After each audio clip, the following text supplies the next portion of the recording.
Hello dear students, नमस्कार। यण संधि का अध्ययन एक सूत्र के माध्यम से करते हैं। सूत्र है इको यणचि। इस सूत्र के अर्थ को आप अच्छी प्रकार से समझ लीजिए। यदि सूत्र का अर्थ आपको सही से समझ में आ गया तो यण संधि आपको बहुत ही सरल लगने लगेगी।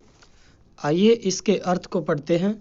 यदि इक प्रत्याहार के बाद अच प्रत्याहार का कोई असमान वर्ण आ जाए तो इक प्रत्याहार के वर्णों को यण हो जाता है। इक प्रत्याहार में ई, उ, री, लरी ये 4 वर्ण होते हैं। यदि इनके बाद अच प्रत्याहार अर्थात स्वर कोई स्वर आ जाता है और स्वर भी असमान स्वर, तो इक प्रत्याहार के वर्णों को क्रम से य, व, र, ल हो जाता है। इसे एक तालिका के माध्यम से समझते हैं।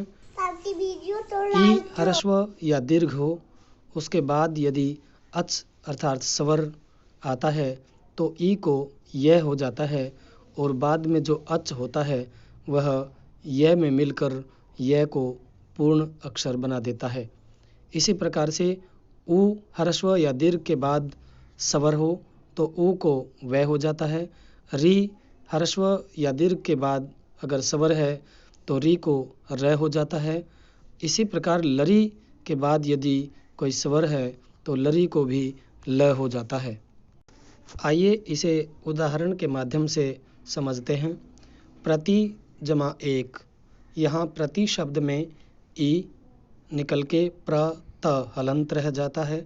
ई के स्थान पर आगे स्वर होने के कारण यह हो जाता है और आगे है एक। यहाँ अगर इनको जोड़ेंगे तो त आधा रह जाएगा क्योंकि स्वर नहीं है। यह में एक का ए मिलने से प्रत्येक शब्द बनता है।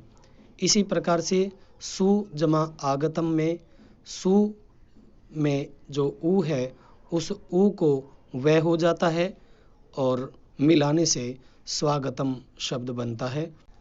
पितरी जमा आज्ञा, यहाँ तरी में जो री है उस री को इको यणचि सूत्र से र हो जाता है और इन सब को मिलाने से पित्राज्ञा शब्द बनता है। लरी जमा आकृति, यहाँ लरी के बाद स्वर होने के कारण इको यणचि सूत्र से ही लरी को ल हो जाता है और इनको मिलाने से लाकृति शब्द बनता है। इस प्रकार से यदि आप एक इको यणचि सूत्र का अर्थ समझ लेते हैं तो आप अच्छी प्रकार से यण संधि को समझ सकते हैं। जयतु भारती, जयतु संस्कृतम।